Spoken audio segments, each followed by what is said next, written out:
Exodus 33 to 35. Then the Lord said to Moses, "Leave this place, you and the people you brought up out of Egypt, and go up to the land I promised on oath to Abraham, Isaac, and Jacob, saying, I will give it to your descendants. I will send an angel before you and drive out the Canaanites, Amorites, Hittites, Perizzites, Hivites, and Jebusites. Go up to the land flowing with milk and honey. But I will not go with you, because you are a stiff-necked people, and I might destroy you on the way." When the people heard these distressing words, they began to mourn, and no one put on any ornaments. For the Lord had said to Moses, "Tell the Israelites, you are a stiff-necked people. If I were to go with you even for a moment, I might destroy you. Now, take off your ornaments, and I will decide what to do with you." So the Israelites stripped off their ornaments at Mount Horeb, the tent of meeting. Now Moses used to take a tent and pitch it outside the camp some distance away, calling it the tent of meeting. Anyone inquiring of the Lord would go to the tent of meeting outside the camp. And whenever Moses went out to the tent, all the people rose and stood at the entrances to their tents, watching Moses until he entered the tent. As Moses went into the tent, the pillar of cloud would come down and stay at the entrance, while the Lord spoke with Moses. Whenever the people saw the pillar of cloud standing at the entrance to the tent, they all stood and worshipped, each at the entrance to their tent. The Lord would speak to Moses face to face, as one speaks to a friend. Then Moses would return to camp. But his young aide Joshua son of Nun did not leave the tent. Moses in the glory of the Lord. Moses said to the Lord, "You have been telling me, lead these people, but you have not let me know whom you will send with me. You have said, I know you by name, and you have found favor with me. If you are pleased with me, teach me your ways, so I may know you and continue to find favor with you. Remember that this nation is your people." The Lord replied, "My presence will go with you, and I will give you rest." Then Moses said to him, "If your presence does not go with us, do not send us up from here. How will anyone know that you are pleased with me and with your people unless you go with us? What else will distinguish me and your people from all the other people on the face of the earth?" And the Lord said to Moses, "I will do the very thing you have asked, because I am pleased with you, and I know you by name." Then Moses said, "Now show me your glory." And the Lord said, "I will cause all my goodness to pass in front of you, and I will proclaim my name, the Lord, in your presence. I will have mercy on whom I will have mercy, and I will have compassion on whom I will have compassion. But," he said, "you cannot see my face, for no one may see me and live." Then the Lord said, "There is a place near me where you may stand on a rock. When my glory passes by, I will put you in a cleft in the rock and cover you with my hand until I have passed by. Then I will remove my hand, and you will see my back, but my face must not be seen." The new stone tablets. The Lord said to Moses, "Chisel out 2 stone tablets like the first ones, and I will write on them the words that were on the first tablets, which you broke. Be ready in the morning, and then come up on Mount Sinai. Present yourself to me there on top of the mountain. No one is to come with you or be seen anywhere on the mountain. Not even the flocks and herds may graze in front of the mountain." So Moses chiseled out 2 stone tablets like the first ones and went up Mount Sinai early in the morning, as the Lord had commanded him.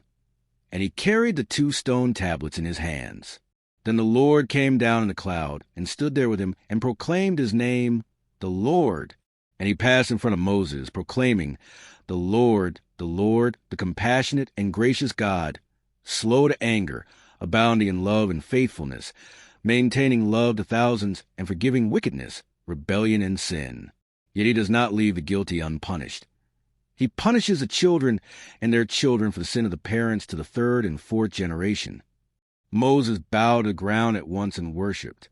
"Lord," he said, "if I have found favor in your eyes, then let the Lord go with us. Although this is a stiff-necked people, forgive our wickedness and our sin, and take us as your inheritance." Then the Lord said, "I am making a covenant with you. Before all your people, I will do wonders never before done in any nation in all the world. The people you live among will see how awesome is the work that I, the Lord, will do for you. Obey what I command you today.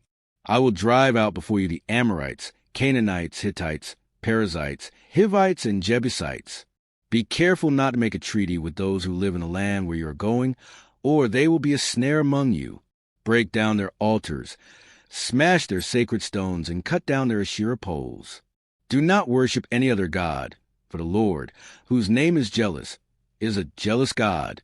Be careful not to make a treaty with those who live in the land, for when they prostitute themselves to their gods and sacrifice to them, they will invite you, and you will eat their sacrifices.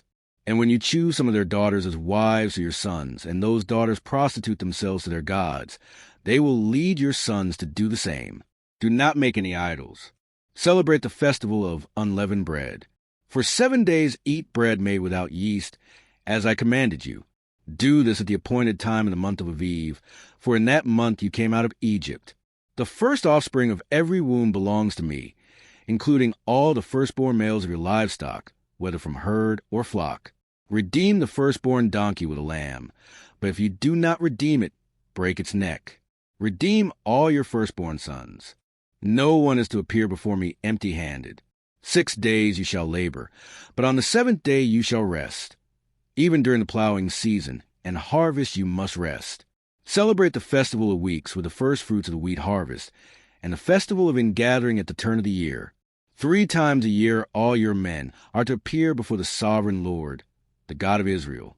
I will drive out nations before you and enlarge your territory, and no one will covet your land when you go up 3 times each year to appear before the Lord your God. Do not offer the blood of a sacrifice to me along with anything containing yeast, and do not let any of the sacrifice from the Passover festival remain until morning. Bring the best of the first fruits of your soil to the house of the Lord your God. Do not cook a young goat in its mother's milk. Then the Lord said to Moses, Write down these words, for in accordance with these words I have made a covenant with you and with Israel. Moses was there with the Lord 40 days and 40 nights without eating bread or drinking water.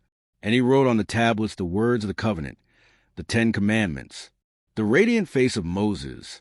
When Moses came down from Mount Sinai with the 2 tablets of the covenant law in his hands, he was not aware that his face was radiant because he had spoken with the Lord. When Aaron and all the Israelites saw Moses, his face was radiant, and they were afraid to come near him. But Moses called to them. So Aaron and all the leaders of the community came back to him, and he spoke to them. Afterward, all the Israelites came near him, and he gave them all the commands the Lord had given him on Mount Sinai. When Moses finished speaking to them, he put a veil over his face. But whenever he entered the Lord's presence to speak with him, he removed the veil until he came out. And when he came out and told the Israelites what he had been commanded, they saw that his face was radiant. Then Moses would put the veil back over his face until he went in to speak with the Lord.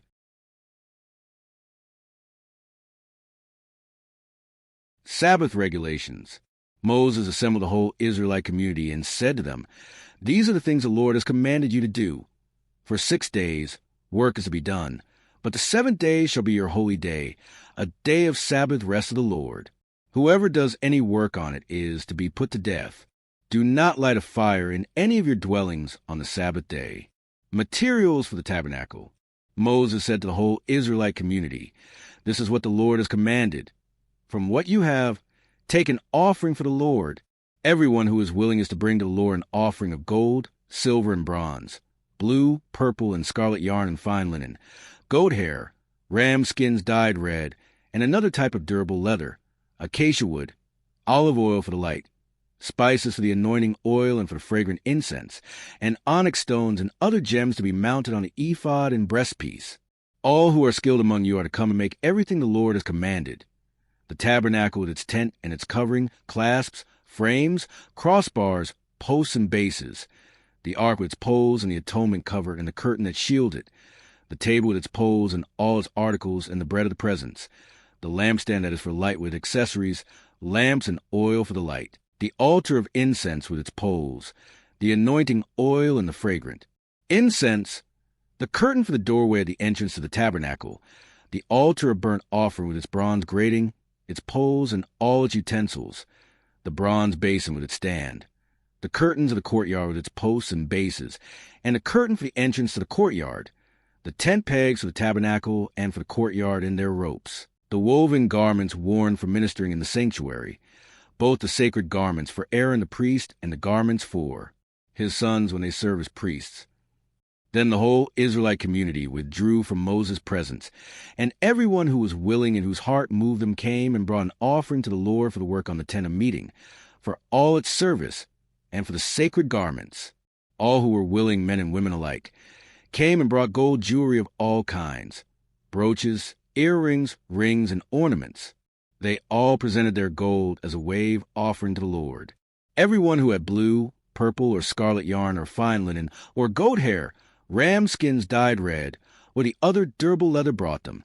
Those presenting an offering of silver or bronze brought it as an offering to the Lord, and everyone who had acacia wood for any part of the work brought it. Every skilled woman spun with her hands, and brought what she had spun, blue, purple, or scarlet yarn, or fine linen.